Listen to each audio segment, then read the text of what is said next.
اب چونکہ یہ آخری عشرہ شروع ہونے کو ہے تو یہ آخری عشرہ پہلے دونوں عشروں کے مقابلے میں اور زیادہ قیمتی ہے۔ اس لیے کیوں قیمتی ہے؟ اس لیے کہ اس میں دو ایسی عبادتیں انجام دی جاتی ہیں جن کی فضیلت نبی علیہ السلام کی زبان مبارک سے بلکہ خود آقا علیہ السلام نے عملی طور سے ان عبادتوں کو کر کے بتلایا ہے اس امت کو۔ ان دو عبادتوں میں سے ایک عبادت ہے اعتکاف اور دوسرا ہے لیلۃ القدر۔ اور یاد رکھیں یہ دونوں تقریباً ایک دوسرے سے لازم اور ملزوم ہے کہ اعتکاف کا مقصود ہی لیلۃ القدر کا حصول ہے۔ اعتکاف کا مقصد ہی لیلۃ القدر کا حصول ہے، اس لیے کہ جو آدمی اعتکاف کرے گا اللہ کے گھر میں آ کر کے چمٹ جائے گا اللہ کے ساتھ، سب دنیا سے کٹ کر کے اللہ بس میں تیرے در پہ آ کے پڑ گیا۔ ایک آدمی کسی دنیا دار کے سامنے جا کر کے پڑ جائے نا، وہ کتنا ہی جو ہے نا سخت کیوں نہ ہو، اگر وہ اس کے دروازے کو نہ چھوڑے کبھی نہ کبھی اس کو ترس ضرور آئے گا، چلو کچھ نہ کچھ تو اس کو دے ہی دیتا ہوں۔ یہ معتکف کی مثال ہے کہ اللہ کے گھر میں آ کر کے پڑ جاؤ، دنیا سے کٹ کر کے بے نیاز ہو کر کے، اے اللہ ان 10 دنوں میں تو میں تجھ سے لے کر کے رہوں گا کیا؟ تیری رضا، تیری رحمت، تیری مغفرت، اور یہاں تک کہ جہنم سے آزادی میں تجھ سے لے کے رہوں۔ اور اتنی ساری فضیلتیں ہیں، یقیناً جو اعتکاف اللہ کی رضا کے لیے ان بنیادوں پہ کرے گا، جب عید کی رات میں وہ اٹھے گا، یقیناً اگر اس نے خلوص کے ساتھ اور شرائط اور آداب کے ساتھ اعتکاف کیا ہوگا، یہاں تک کہ وہ جنت کا حقدار بھی بنے گا اور جہنم سے برات کا پروانہ بھی اس کو ملے گا۔ یہ اعتکاف کتنی فضیلت کی چیز ہے اور نبی علیہ السلام اس کا کتنا اہتمام کرتے تھے، اس کے بارے میں احادیث میں کثرت سے روایات موجود ہیں۔ اللہ کے نبی صلی اللہ علیہ وسلم کے بارے میں آتا ہے، حضرت عائشہ اس حدیث کی راویہ ہیں، وہ فرماتی ہیں نبی کریم صلی اللہ علیہ وسلم نے زندگی ساری آخری عشرے کا اعتکاف کیا ہے، اور آخری عشرے کے اعتکاف کے بعد جب اللہ کے نبی علیہ السلام دنیا سے رخصت ہوئے تو آپ کے جانے کے بعد ازواج مطہرات پابندی سے اعتکاف کیا کرتی تھی۔ اور اعتکاف پر ثواب دیکھیے کتنا ہے۔ اعتکاف پہلے اس کا حکم سمجھ لیجیے، اعتکاف کا حکم سنت مؤکدہ علی الکفایہ ہے، سنت مؤکدہ ہے، یعنی وہ سنت جس کی بڑی تاکید ہے لیکن ہے علی الکفایہ، کہ بستی والوں کی طرف سے اگر چند لوگ اس سنت کو ادا کر لیں گے تو سارے بستی والے اس سنت کے ادا کرنے والے شمار ہو جائیں گے، اور اگر کسی نے بھی اس کو ادا نہ کیا، مسجد خالی رہی ہو، وہ مسجد جہاں 5 وقتہ جماعت سے نماز ہوتی ہو، وہاں پر اگر کسی نے بھی اعتکاف نہیں کیا تو یاد رکھیں ساری کی ساری بستی والے گنہگار ہیں۔ اس تعلق سے بھی بڑی کوتاہی پائی جاتی ہے ہمارے علاقوں میں، سب لوگ اپنی مصروفیت کا بہانہ بنا کر کے مجھے یہ مصروفیت، مجھے یہ مصروفیت، ہماری ساری زندگی تو گزری ہی مصروفیت میں ہے نا بھائی۔ ہم نے کیا ہی کیا ہے دنیا کو چھوڑ کر کے؟ ہم نے کیا ہی کیا ہے اللہ کی رضا کے لیے، خدا کے لیے؟ دنیا کی جھنجھٹوں سے کچھ نہ کچھ تو باہر نکلے، کچھ نہ کچھ تو وقت فارغ کریں اپنے اللہ کے لیے۔ یہ آخری 10 دن خدا کے لیے جہاں جہاں سے آپ تشریف لائے ہیں اپنے اپنے علاقوں میں دیکھیں، اور ہر ایک آدمی اس کی کوشش کرے کہ میں اس سعادت کو حاصل کر لوں۔ اس لیے کہ آپ اعتکاف بیٹھیں گے، جو اعتکاف بیٹھے گا اس کو لیلۃ القدر ضرور ملے گی، اور لیلۃ القدر اللہ اکبر خیر من 1000 شہر، 1000 شہر خیر من 1000 شہر، 1000 مہینوں سے زیادہ بہتر۔ اور یہاں یہ کہا گیا ہے 1000 مہینوں سے زیادہ بہتر، کتنی بہتر اس کی کوئی لمٹ نہیں۔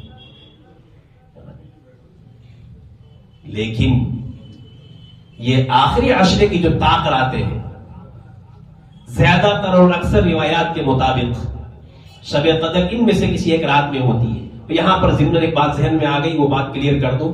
گزشتہ جمعے کو جب ہم نے آپ کے سامنے یہ موقف رکھا تھا کہ اعتکاف جو ہے وہ 11 کی شام سے ہوگا، اور شب قدر جو ہے 27ویں شب کی 17 کو ہوگی، تو بہت ساروں نے اس کا یہ مطلب سمجھا، اور اس پر لوگوں نے پرسنل بھی کچھ لوگوں نے اس پر کمنٹ کیے، اور کچھ لوگوں نے پوچھا بھی اس کو متعین کیسے کر سکتے ہیں آپ نے 17 کو متعین کیسے کیا؟ تو یاد رکھیں متعین کرنے کا یہ مطلب نہیں تھا کہ ہم نے آپ سے یوں کہا کہ 27ویں شب 17 کو آ رہی ہے لہذا وہی شب قدر ہے۔ یہ تو ہم نے ترتیب بتائی تھی کہ 11 کی شام کو اگر اعتکاف بیٹھیں گے تو 17 کی شام کو 27ویں شب ہونی ہے، اتنی سی بات کو بتلانا مقصود تھی۔ یہ مقصود نہیں تھا کہ ہم تعین کر رہے کہ 27ویں شب ہی شب قدر ہے اور اس دن ہی شب قدر ہوگی، یہ بتلانا بالکل بھی مقصود نہیں تھا۔ بہت ساروں کے ذہن میں یہ بات آئی اور بہت سارے لوگوں نے اس پر اعتراض بھی کیا. دیکھیے جی، نبی علیہ السلام نے تو شب قدر کو تلاش کرنے کا حکم دیا ہے اور منبر سے یہ بات بیان کی جا رہی ہے کہ 17 کی شام کو شب قدر ہے، 17 کی رات شب قدر کی. بالکل بھی نہیں، یہ کہنے کا مطلب تھا ہی نہیں. اس لیے کہ ہم کیسے تعین کر سکتے ہیں جب اس کی تعین ہے ہی نہیں. لیکن اتنی بات ضرور ہے، جب احادیث کو نچوڑ کر کے دیکھا جائے، احادیث کا خلاصہ دیکھا جائے، تو اگرچہ کچھ روایات میں جو بہت قلیل ہے کہ پورے سال میں کہیں شب قدر ہو سکتی ہے، کچھ روایات میں ہے کہ رمضان کی کسی رات میں شب قدر ہو سکتی ہے، لیکن ان تمام روایات کو جمع کرنے کے بعد یہ نتیجہ نکلتا ہے کہ شب قدر وہ رمضان کے آخری عشرے کی راتوں میں، طاق راتوں میں سے کسی ایک رات میں. اسی کو نبی علیہ السلام نے فرمایا تحروا لیلۃ القدر فی الوتر من العشر الاواخر من رمضان. نبی علیہ السلام کا فرمان ہے کہ لیلۃ القدر کو آخری عشرے کی طاق راتوں میں تلاش کرو. لہذا کسی کے ذہن میں یہ غلط فہمی نہ رہے کہ ہم اس کی تعین کر رہے ہیں، بالکل بھی نہیں. 21 کو بھی آپ بیدار ہو. میں تو یہ کہتا ہوں، یہ کہوں گا کہ کیا جائے گا اگر ان تمام راتوں کے اندر کچھ ساعات، کچھ گھڑیاں جاگ کر کے گزار لی جائے. کیا ہو جائے گا، کیا فرق پڑے گا ہماری صحت پر اگر کچھ راتیں اللہ کے سامنے قربان کر دی جائے قرآن کی تلاوت میں، نوافل میں، دعا اور ذکر میں؟ کیا چلا جائے گا؟ کیوں ہم تعین کریں کہ نہیں اسی رات میں جھانک لیا جائے؟ محبت والے ان چیزوں کو نہیں دیکھتے. دل میں محبت ہو تو پھر ساری راتیں شب قدر ہے. اس لیے کوشش کیجئے اعتکاف کے حوالے سے یہ بات بھی ذہن میں رکھے کہ اعتکاف کرنے کے والے کے بارے میں نبی علیہ السلام نے یہاں تک بھی فرمایا کہ اعتکاف کرنے والا ان نیکیوں کا بھی حقدار بنتا ہے جو وہ اعتکاف کی وجہ سے نہیں کر پاتا. وہ اعتکاف میں ہے تو چونکہ اعتکاف میں کچھ ضوابط ہیں، کچھ اصول ہیں، کچھ پابندیاں ہوتی ہیں جن کی پابندی ضروری ہے، اور اعتکاف جتنا اس پر ثواب ہے، چھوٹی سی غلطی کی وجہ سے یہ اعتکاف ٹوٹ بھی جاتا ہے. لیکن ثواب کتنا زیادہ ہے کہ ایک آدمی اعتکاف میں ہونے کی وجہ سے کسی کی عیادت نہیں کر سکتا، اعتکاف میں ہونے کی وجہ سے کسی کی تعزیت پہ نہیں جا سکتا، کسی کی جنازے میں نہیں جا سکتا. اعتکاف کی وجہ سے نبی علیہ السلام نے فرمایا کہ معتکف کو ان تمام کاموں کا ثواب بغیر کیے اللہ تبارک و تعالی عطا فرماتا ہے.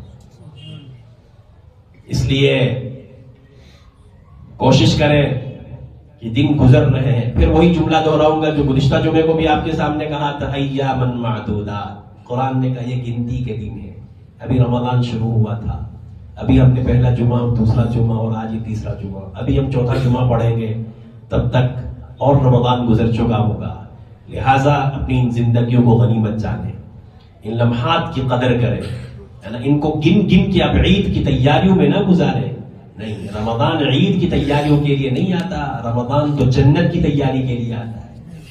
اس لیے ایک گزارش تو یہ ہے کہ اپنے اوقات کو مزید منظم کرتے ہوئے، اور نبی علیہ السلام کے بارے میں حضرت عائشہ فرماتی ہیں کہ اللہ کے نبی صلی اللہ علیہ وسلم اذا دخل العشر شد میزرہ، کہ جب آخری عشرہ داخل ہوتا تھا نبی علیہ السلام اپنی کمر بند کو کس لیتے تھے. احیا لیلہ وایقظ اہلہ، کہ نبی علیہ السلام ان اخیر عشرے کی راتوں میں خود بھی جاگا کرتے تھے اور اپنے جاگنے کے ساتھ اپنے اہل و عیال کو بھی جگایا کرتے تھے. کیسی مبارک راتیں ہیں. اور نبی علیہ السلام کے بارے میں یہ بھی آتا ہے کہ یجتہد فی العشر الاواخر ما لا یجتہد فی غیرہ، کہ نبی علیہ السلام آخری عشرے میں اتنی محنت کرتے تھے، اتنا اپنے آپ کو تھکاتے تھے، ما لا یجتہد فی غیرہ، کہ دوسرے عشرے میں اللہ کے نبی علیہ السلام پہلے عشروں میں اتنا اپنے آپ کو تھکایا نہیں کرتے.